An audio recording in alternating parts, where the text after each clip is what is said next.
The world around us is a jumble of lines, shapes, sounds, smells, and movements that bombard our senses. But for some, there is a hidden language within this chaotic mixture. It's the art of composition, arranging elements to craft a captivating story. And yet, while the beauty of good composition is undeniable, mastering it can be a lifelong pursuit.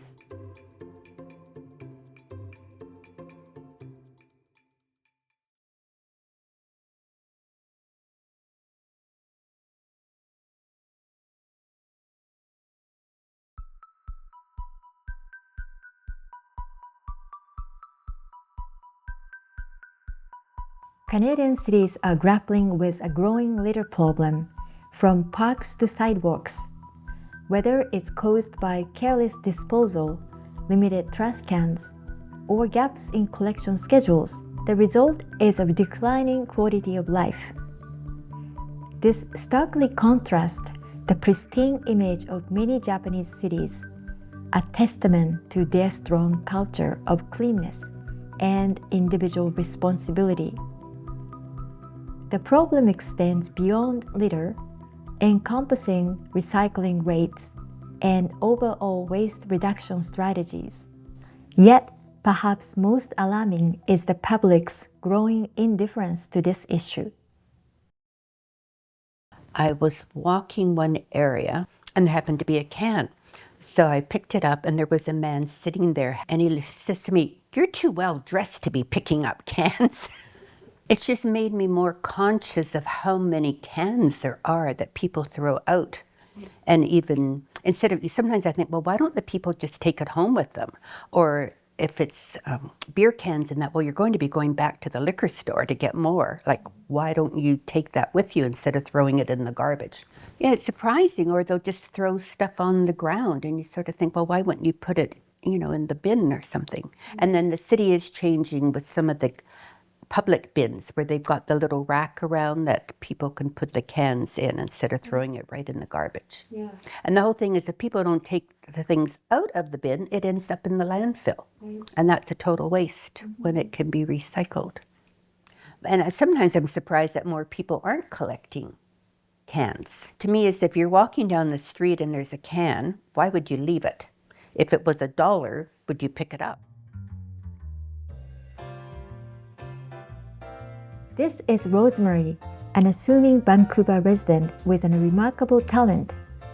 At 75, she brings joy to her community and transforms discarded objects into the works of wonder. Her quiet dedication to a unique charity project has captured our attention. We embark on a journey to uncover the artistry behind her inspiring work. Well, at first, the city has this project where you can adopt a street and clean it up.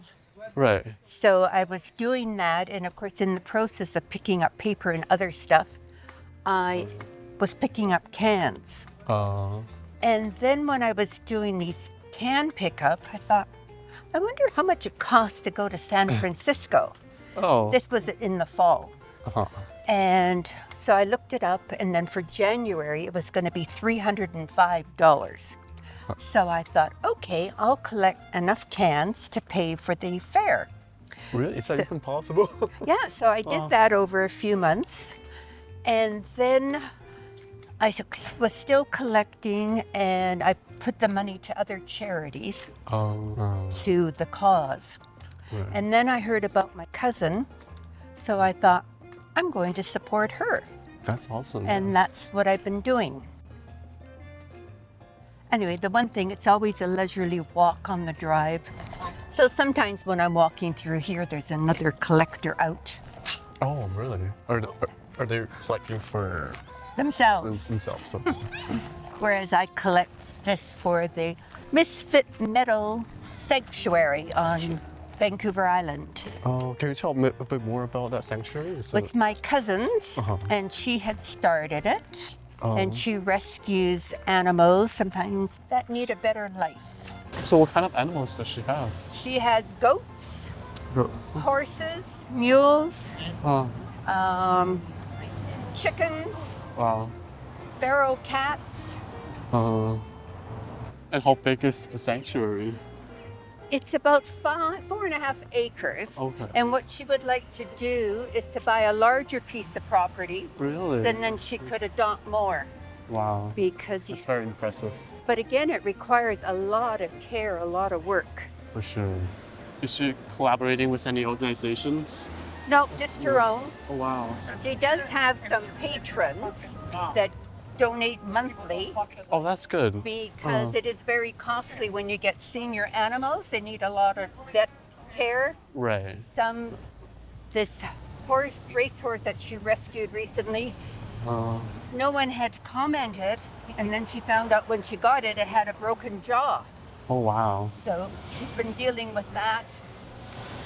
And we'll go down the street now. Okay.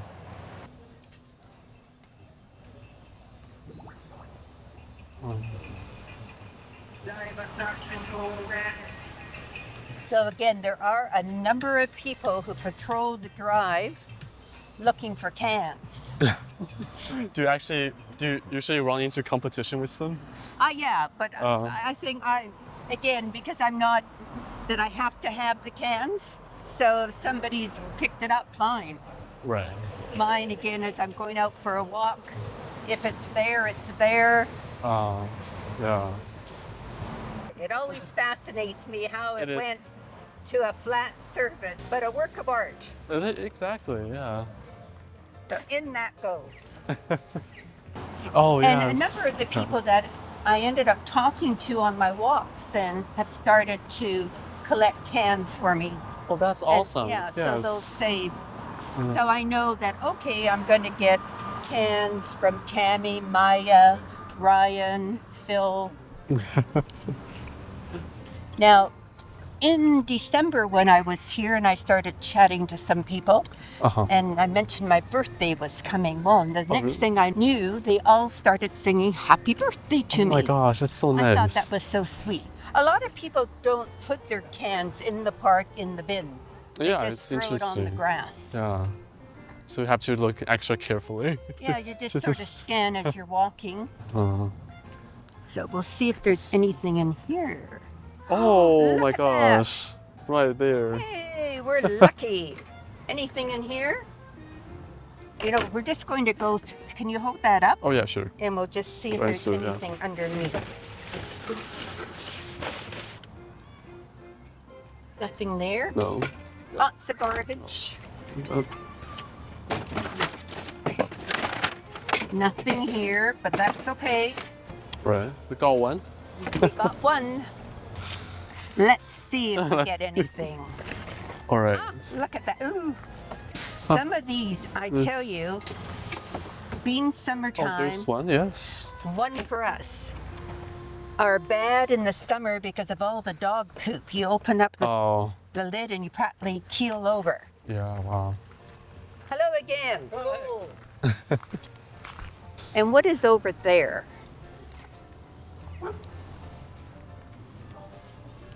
That one. Or? Oh, that's a. It looks like Oh, plastic. there's one. Yes. Oh, wow, that's what we like. Oh, there's two here. Yeah, there are two. And another one, my goodness. Oh, there's another. And another. Oh wow. Look at that.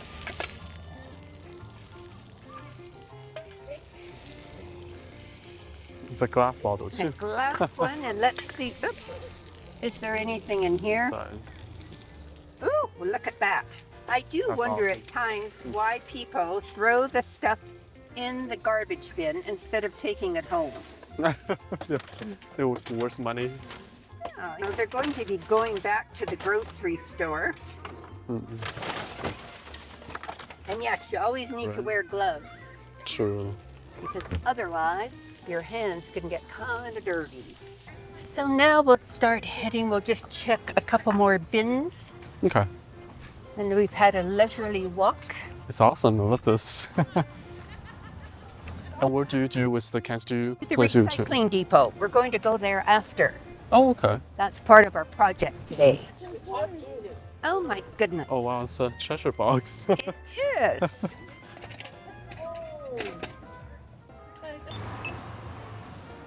And that was our can collecting at Grandview Park today. That's awesome. How much do you think you make? At least $3. $3? Wow. We will count after. Right. So what I'm going to sort first now is the glass Okay. and put them in the trays. These are my beer cans. Now look at this. You don't see much in the way of hard liquor anymore. People are drinking more beer or Interesting. wine. So we got to put in what we got at the park. Right. Where's your stuff? Straight 248. 2468. Yes. One more glass, so that's 21. 7, so that's 237. Now what I do, I label the amount on the package. And the beer is 237. So that's pretty good. Beer 237. Plastic 89, pop is 97, so it's all 10 cents each, Right. and away I go.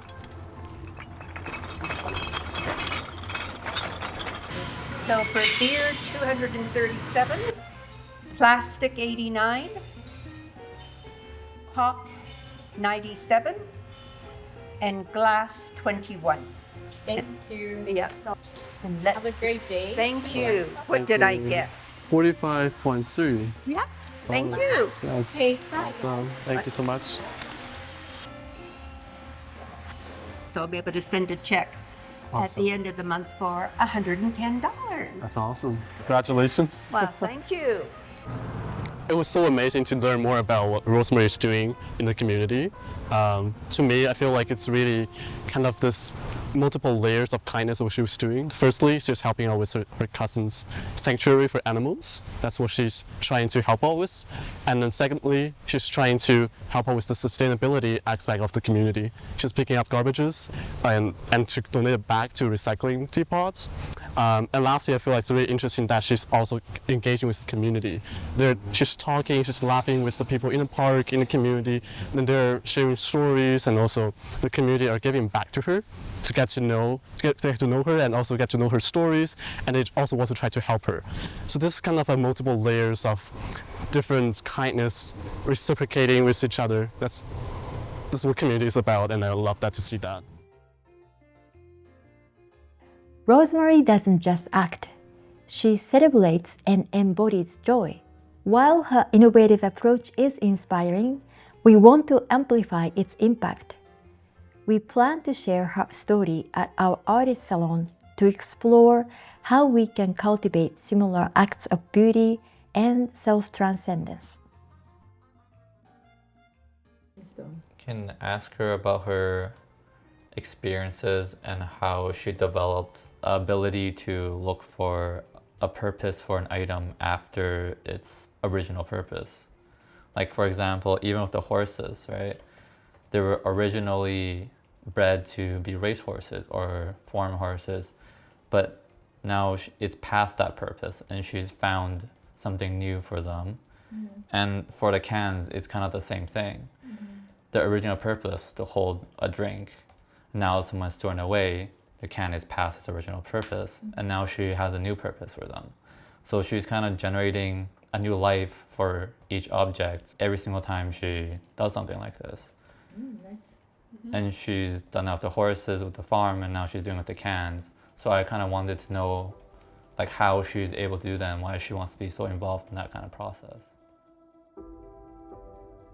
We are excited to hear how different perspectives can unite to address our waste problem. Can we create a harmonious solution that empowers us to make a lasting change?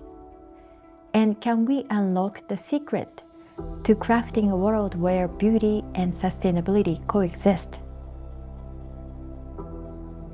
Good evening, everyone. Thank you all for coming to the Aristotle number 166. And as you can see on this title, we are all delved into the unknown together. The question here is, how does the aesthetic experience emerge and why is it pleasant and transformative? So we're looking into the genesis and the transformative power of beauty and experiences, aesthetic experiences, even though I do champion the importance of this.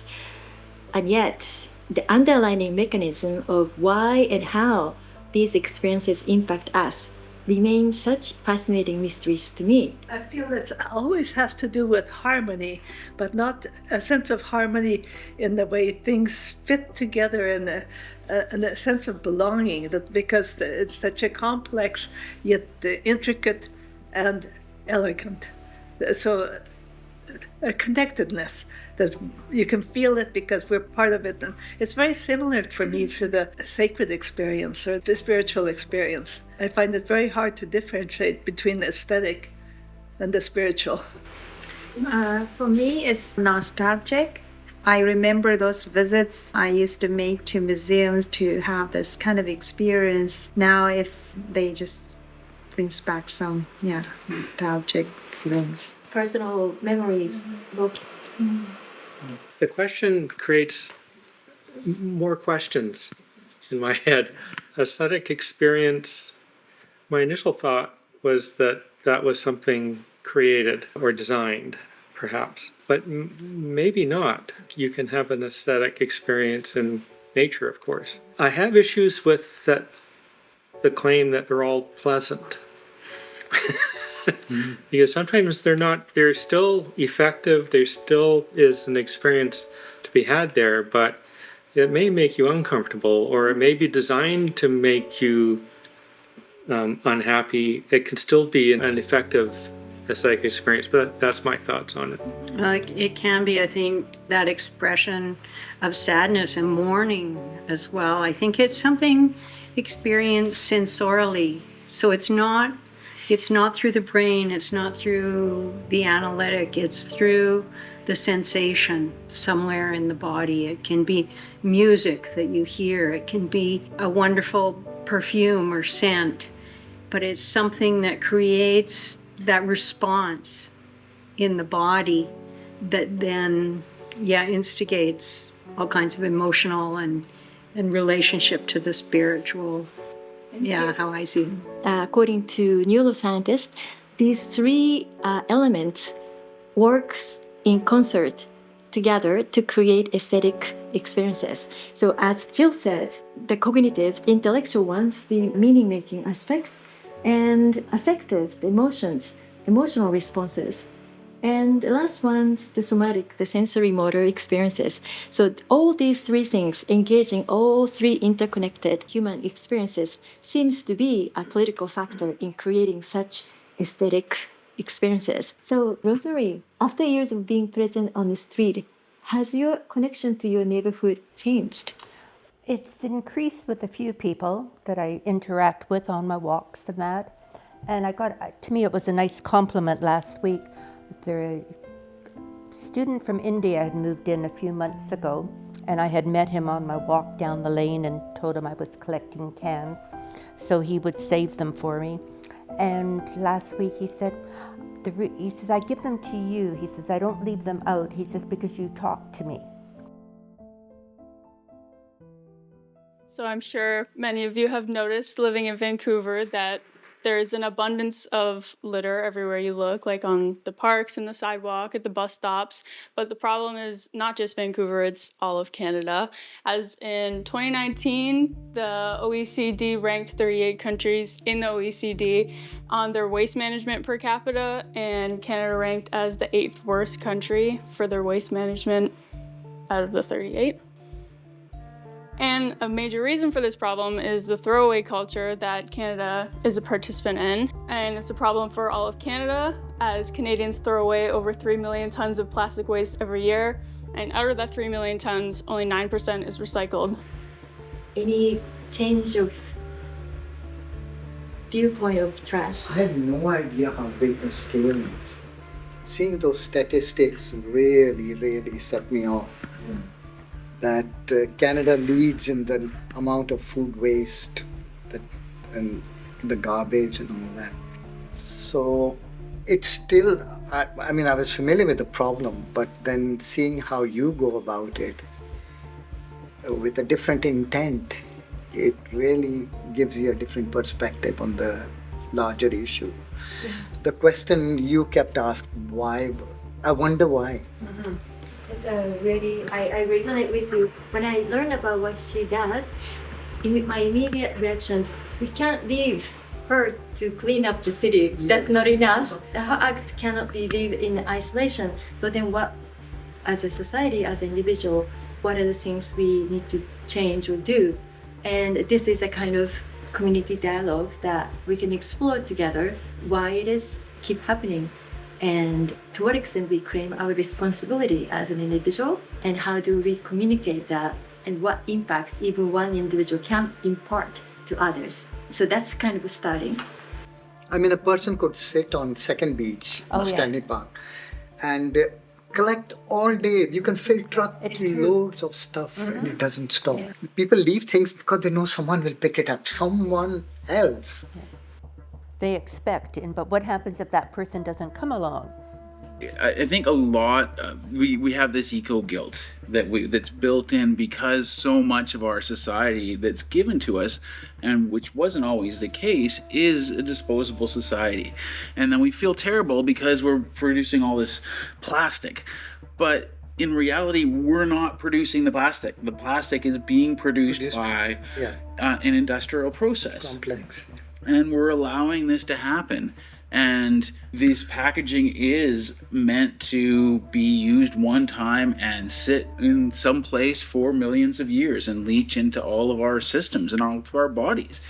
And it's insidious by the same token. So I believe in taking personal responsibility, and yes, I carry a bag wherever I go, and I live a zero waste way. You can compost and have worm bins. There's so much you can do, but by the same token, the giant changes have to happen at a macro level. I'm having similar ideas. I get about the production. If I go shopping in a sort of a general store, Save-On or Safeway or something, it's impossible pretty much to buy meat, for example, without getting it on one of those styrofoam things. And then you're having to collect and take down to the self-transportation because they don't recycle. And plastic bags. Vegetables that come in plastic bags, and I collect them every week. There's some to be taken back. So it's, even though I'm doing this, I'm forced into it because it comes to me. It's very hard not to have it. I remember as a child, you'd take your plastic bag or your cloth bag to go to the store, and that's all changed. Mm-hmm. Also, there has to be a focus on end of life. For anything produced, end of life is so important. And the producer has to be responsible. You can't shirk it off. That people will, if only 3% recycled material gets actually recycled, you should hold them accountable. You can't say that downstream consumer will take care of end of life. It doesn't work that way. It hasn't in society. So it's a politician's job also to hold them accountable and to start finding them. And I think we are coming to that. With plastics, we are seeing that. There are fines being set up for these large companies. Yeah. You don't think of end of life at all. This was seeming your comment, right? You saw the patterns that she sees that are overlooked or discarded, like a can, or the animals who are close to the end of life. She see the beauty in that state, whether it's a can or animals. So she's really bringing that awareness to us. I actually feel like this is very interesting that we have to make this kind of sustainable actions really aesthetic. And it's kind of like a marketing thing. On the other side of, you were saying that you were marketing the bottled waters to make it more profitable. But on the other side, we're making the marketing, those kind of actions to make it more popular in the community. What I remembered before, we seen that thrifting as something that's, it's not cool. That's like, not people doing that. It's only people who live in poverty who can actually buy some cheaper clothes for themselves. But nowadays, I feel like through marketing or social media, young people actually like to thrift because it's a fashionable thing or cool things to do. And then at the same time, it's kind of like a sustainable way to help the earth. So I guess in terms of like finding innovative ways and also education, it's also really important to change the perspectives and also like the paradigm of viewing how people are taking those actions, like can collecting. Some people might deem as something that's also for people who are living in poverty to earn for a living, but at the same time, we can do that as like a sustainable way to help the earth too. So that's something we can consider as well. I truly believe, because 40 million people are living in Tokyo, and yet the striking difference, the city's public space, let alone litters, but the cleanness as well. And this is not because the city is spending so much money on that services, no, because each one take their part. Why can't we do that? If you grew up in Japan, yeah, of course you have to use consciously, otherwise you have to clean that too in publicly as well.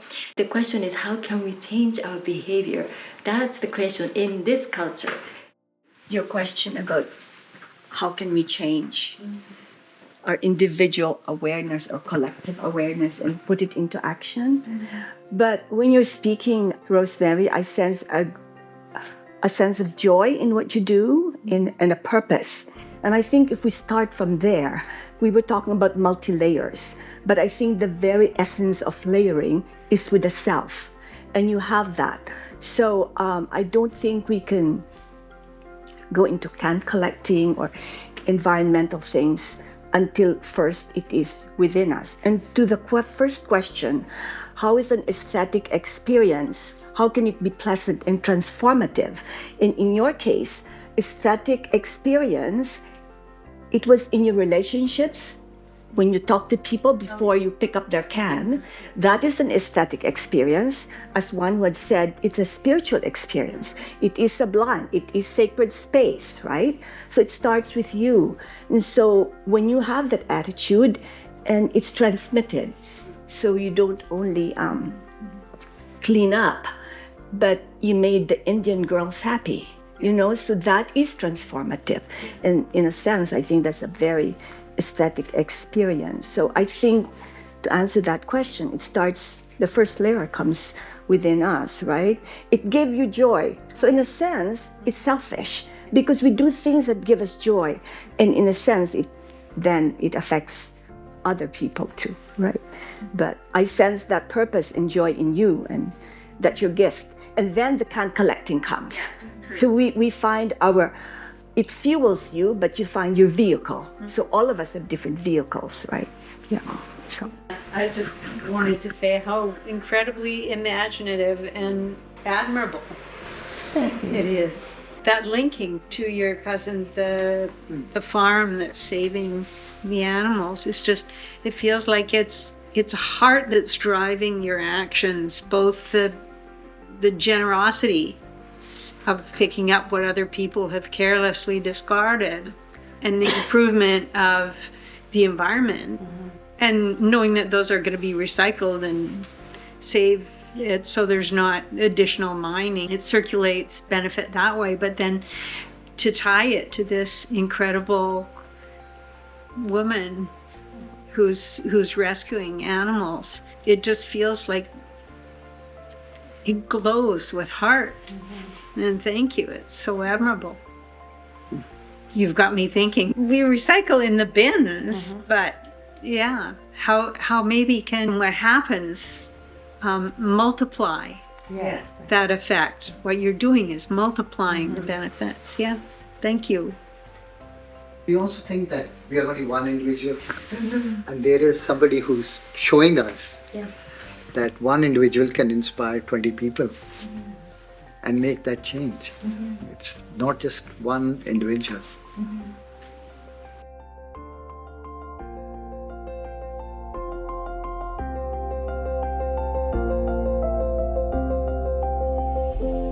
We've all felt the transformative power of beauty, whether through a sense of connection or wonder. This realization is crucial as we navigate an increasingly uncertain future.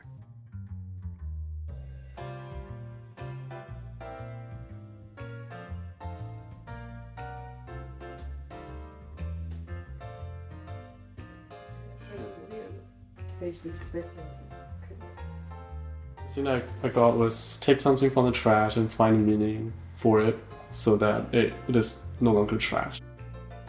I think firstly I saw that there's like holes in those kind of boxes, and I feel like it would be perfect for putting some pens in there. There's an area for name cards. You can put some documents here. Yeah, it's just something I just took it out from the trash and then put them together, I guess. Cool.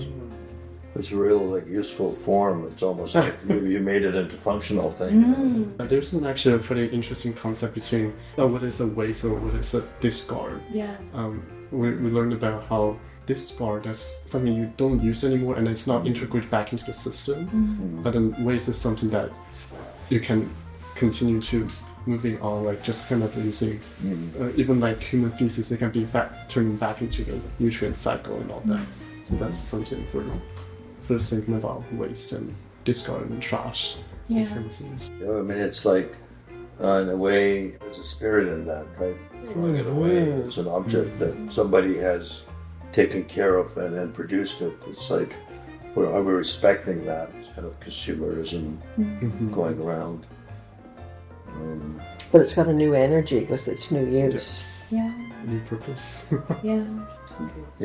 Transformation, changing the meaning of that. It changes and then it kind of has a different life. How was putting that together?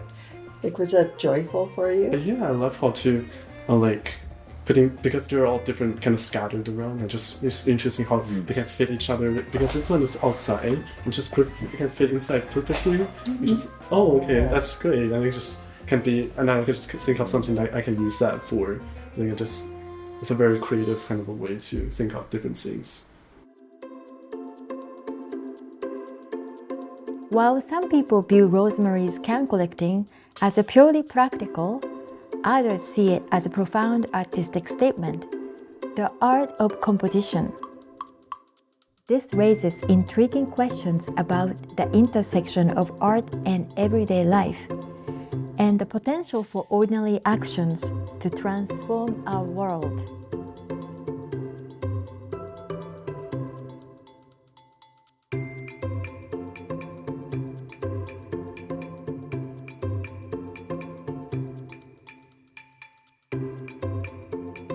Rosemary's story is inspirational and her attitude is astounding and unseen, and it's just a can-do attitude.